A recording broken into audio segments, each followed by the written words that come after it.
In 1955, the most famous comedian in America was not Bob Hope. It was not Milton Berle, the man they called Mr. Television. It was a soft-spoken fellow with a blonde crew cut and a sad little smile, a man who stood barely 5.5 feet tall and seemed almost surprised to be standing on a stage at all. His name was George Gobel. That year, he won an Emmy.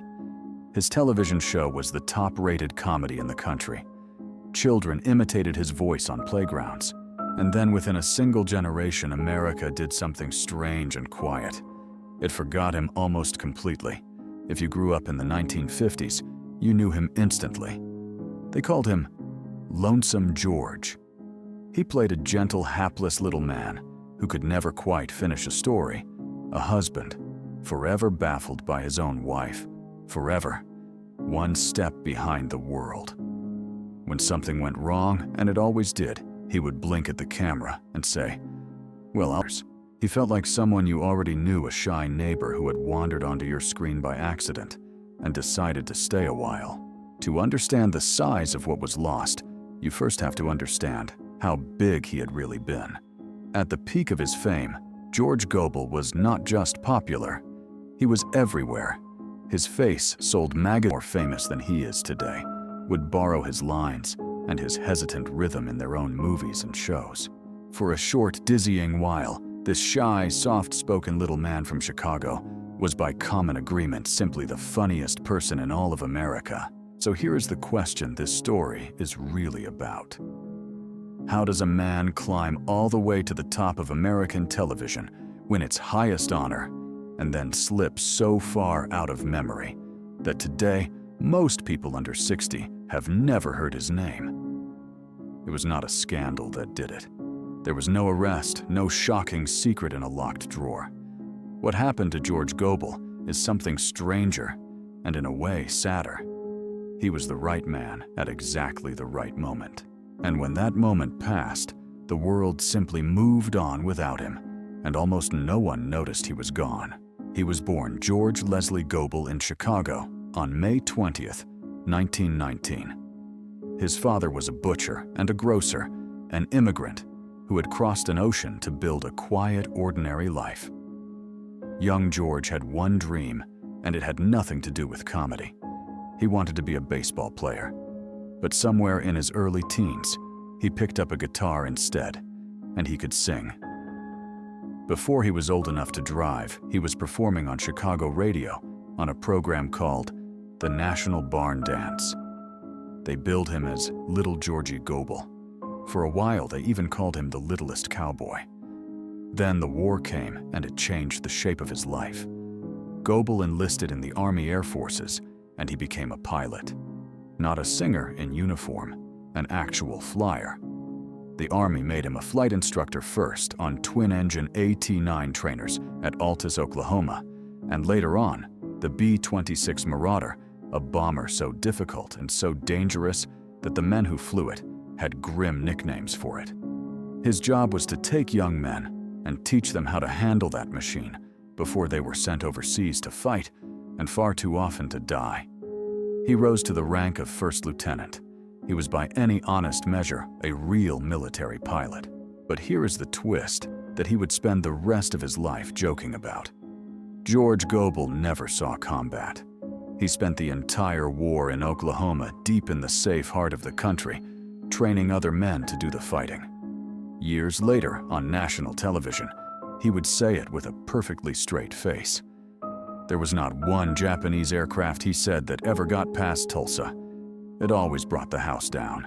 And it was in those long Oklahoma nights, entertaining bored and frightened young pilots, telling slow, tangled stories about his own small misfortunes, that the comedian we would all come to know was quietly born. When the war ended and the uniform came off, George Gobel made a decision. He would stop singing and start making people laugh. It was a slow road. He played tiny clubs and roadside county fairs, small hotels, and smoky supper rooms, sharpening that gentle, hesitant style night after night.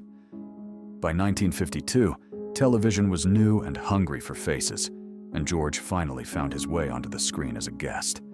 The audience liked him. The network NBC signed him to a contract, but it took them more than a year and 2 failed pilots to figure out what to do with such an unusual, quiet little man. They figured it out in the fall of 1954. The George Gobel Show premiered on NBC on a Saturday night, and almost at once it caught fire. This was the age of loud comedy of Milton Berle in a dress and seltzer down the pants. George Gobel was the opposite of all that. He just stood there calm and small and talked to you. He told stories that wandered nowhere in particular. And somehow, in a country that was tired and wanted to feel at home, that quiet voice was exactly what people had been waiting for. Almost overnight, Lonesome George was a national sensation.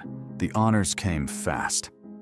In 1955, George Gobel won an Emmy and was named television's most outstanding new personality. For about 3 years, his show stood among the most popular comedies in all of America.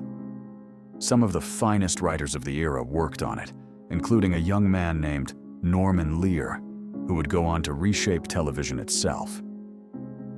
For a brief shining stretch, this shy former flight instructor from Oklahoma was one of the most beloved entertainers in the country. He had everything: the trophy, the ratings, the affection of millions. It is hard to imagine now just how big he truly was. It was not only the ratings, it was the way he seeped into everyday American life. His catchphrases became part of how people talked. When a teenager in the classic film Rebel Without a Cause wanted a quick laugh, he slipped into a brief imitation of Gobel. Years later, even a chilling thriller would put one of George's gentle sayings into a character's mouth. That is a rare kind of fame, the kind where your voice outruns your name and shows up in places you never went. In the middle of the 1950s, George Gobel had exactly that.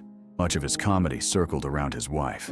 On the show, he spoke constantly about a woman he called Spooky Old Alice, a long-suffering character played by an actress.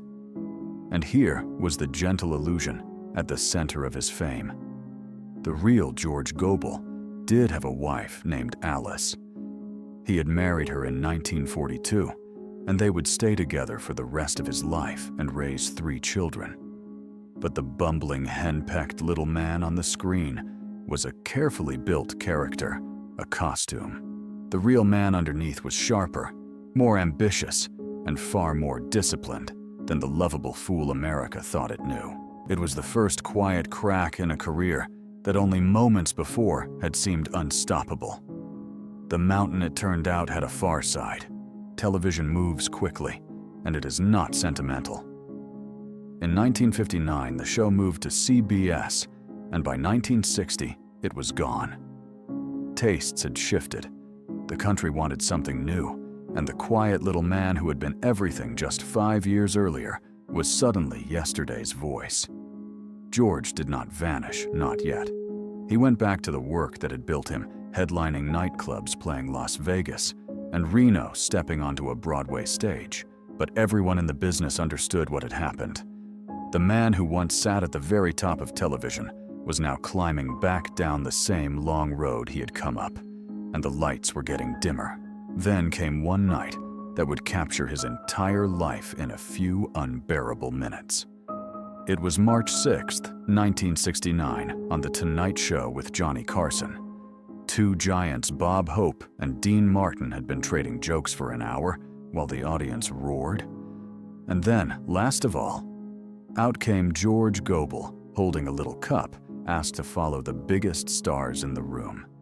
He looked, by his own admission, completely out of his depth. The giants kept feasting often at his expense, and at one point, Dean Martin, grinning quietly, began flicking his cigarette ashes into George's drink, and George did not even notice. It should have been a small humiliation, a forgotten man drowned out by louder ones. Instead, George Gobel did something that people still talk about more than 50 years later. He looked into the camera with that uncomfortable little expression, and he said, "Did you ever get the feeling that the world was a tuxedo and you were a pair of brown shoes?" The room came apart. Carson Hope Martin. The whole audience, all of it dissolved into helpless laughter.